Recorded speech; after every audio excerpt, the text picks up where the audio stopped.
U.S. Central Command this morning reports that a fourth U.S. service member has been killed in action after getting seriously wounded during Iran's initial attack. CENTCOM adding that the identities of the fallen are being withheld until 24 hours after their next of kin is notified. Meanwhile, President Trump says the joint U.S.-Israeli military operation against Iran, it could last up to 5 weeks. And joining us now with analysis is Rod D. Martin. He's a geopolitical analyst and the founder and CEO of Martin Capital. Rod, always great to have you with us. I want to take a wider look, as is your expertise, but before we go there, very specifically, we just saw at the Pentagon the press update, the first, from Secretary of War Pete Hegseth and the chairman of the Joint Chiefs, Dan Kane. Your reactions? I thought they did a fantastic job, and Secretary Hegseth in particular made the point that has been driving me absolutely crazy my whole life, that administrations since basically the time I was born have felt a need to telegraph all of our plans to our enemies through the media, which is insane. It's absolutely absurd, and it's unnecessary. The American people can receive more than adequate information to be able to make proper judgments and hold their government accountable without us being stupid. And the secretary did a great job of laying that case out. I am so impressed with this administration. They're effective, they're fast, and they're smart. Yeah, and I appreciate you breaking that down, Rod. But while I have you, I definitely want to explore the wider geopolitical situation, of course, heavily focused on Iran this morning. But you penned an article last week about the military operations, and you discussed the significance of India coming back to the tariff negotiating table, agreeing to stop buying Russian oil, using its navy to actually shut down shadow fleet oil from Iran and Venezuela. China heavily reliant on that Iranian oil. So how does all of this now play into the current state of things? Look, all of these individual operations have their own significance, their own importance, and their own meaning, but all roads lead to China.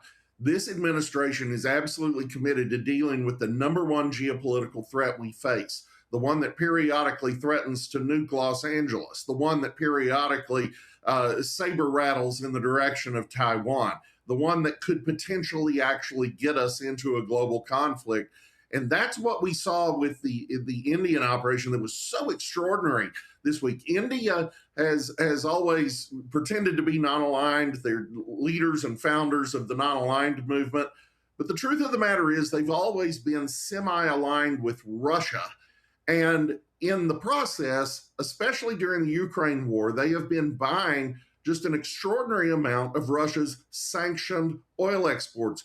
That oil absolutely pays for the Ukraine invasion. So to see what happened in the last few weeks is extraordinary, and here's what it was.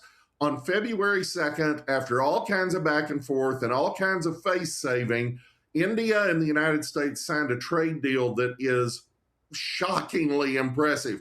18% tariffs on Indian goods coming into the United States, 0% tariffs on American goods going into India. This just flips the script. This is an extraordinary thing. India has always been extremely protectionist.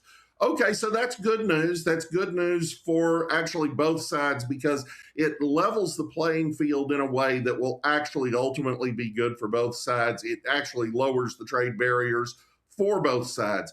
But that's not the story. 4 days later, just 4 days later, India goes from buying extraordinary amounts of Russian oil to actually seizing Russian oil tankers in the Indian Ocean.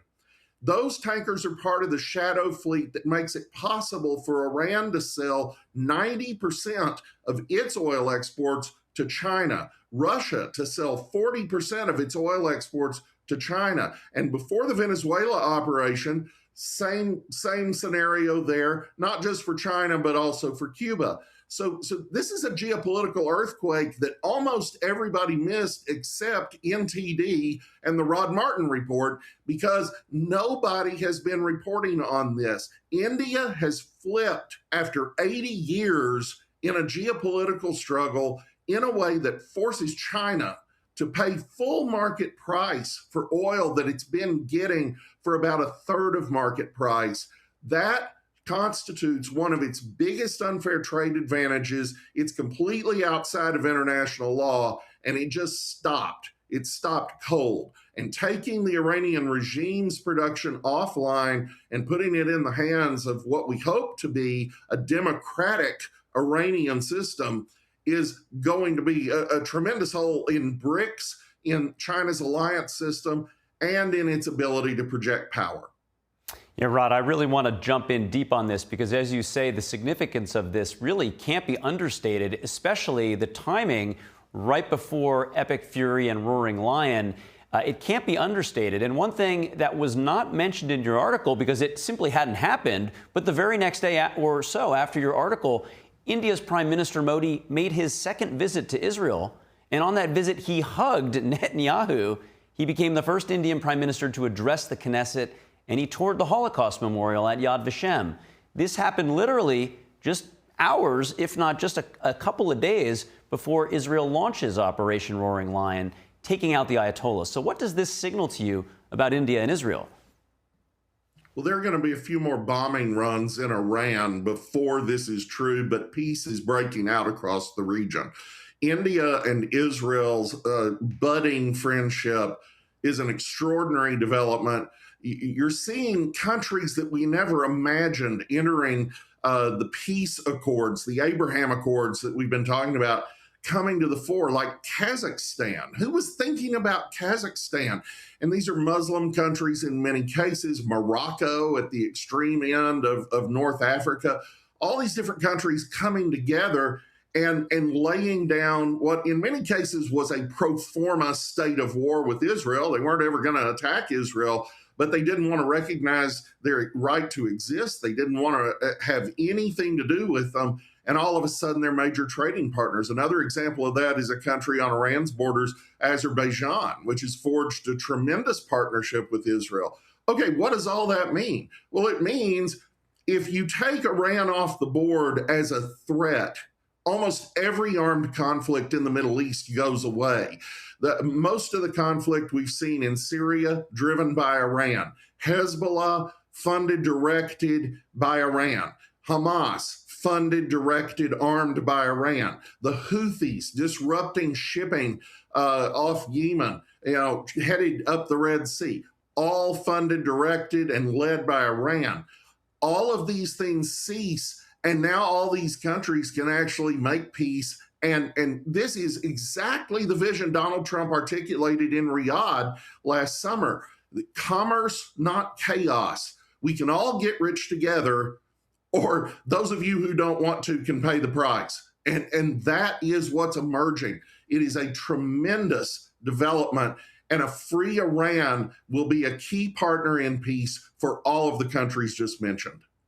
Yeah, and Rod, you mentioned how India flipping is such an enormous shockwave to that whole geopolitical sphere that you're describing, where all roads lead back to China. Of course, China supporting Venezuela, supporting Cuba, anything that creates and distracts attention from their theater, they're very in support of, which is why they don't want the Russia war to stop. But India is the central letter in the anti-American acronym and alliance known as BRICS, which you just mentioned. Interestingly, Iran was admitted to BRICS in 2024, as was the UAE, which Iran just bombed over the weekend. 3 BRICS members also joined Trump's Board of Peace, the UAE, Egypt, as well as Indonesia. So with India now flipping, as you say, and embracing the West, what is the future of BRICS, and how will that leave China and Russia? In my view, BRICS was always a bit of a fantasy. It's the anti-American club. We don't love you guys. We're going to gang up on you. No, they're not going to gang up on us. They absolutely hate each other. China, of course, is the centerpiece of the whole thing, as you would expect. And China is completely predatory on all of its neighbors and so-called allies. Russia is the classic case. They promised just before Putin went to war an alliance without limits with the Russians. What has actually happened? They have indeed bought a lot of Russian goods. Have they sent troops to Ukraine? No. Have they given Russians weapons? No, they've sold them at inflated prices and they've bought Russian goods at steep discounts. By some reports, buying Russian oil at 1/3 of market prices. It's completely predatory to the point of neo-colonial. Well, let's look south. China is supposedly a BRICS partner with India, but China periodically attacks India, literally invades, across the border. Just horrible things. Lots of dead people for no good reason whatsoever, just so China can throw its weight around. They are not a good neighbor or friend to anybody. And when you look at Iran, the same is true. To the degree that they have sent the Iranians any kind of help at all, it has been at a steep price, and they've refused Iran the things they need most, such as advanced fighter jets. The Iranians really aren't flying anything against the U.S. Air Force right now because it's largely been taken out in prior conflicts, but they were flying F-14s that we sold them in the 1970s because Russia and China won't help them. This isn't any kind of real alliance, and now it's just completely laid bare. BRICS is largely done. Well, Rod D. Martin, such a fascinating interpretation of these geopolitical elements. India, as you say, flipping to the west, and all roads leading back to China as it relates to Iran and Russia. Thank you so much. Rod D. Martin, always a pleasure. Thank you.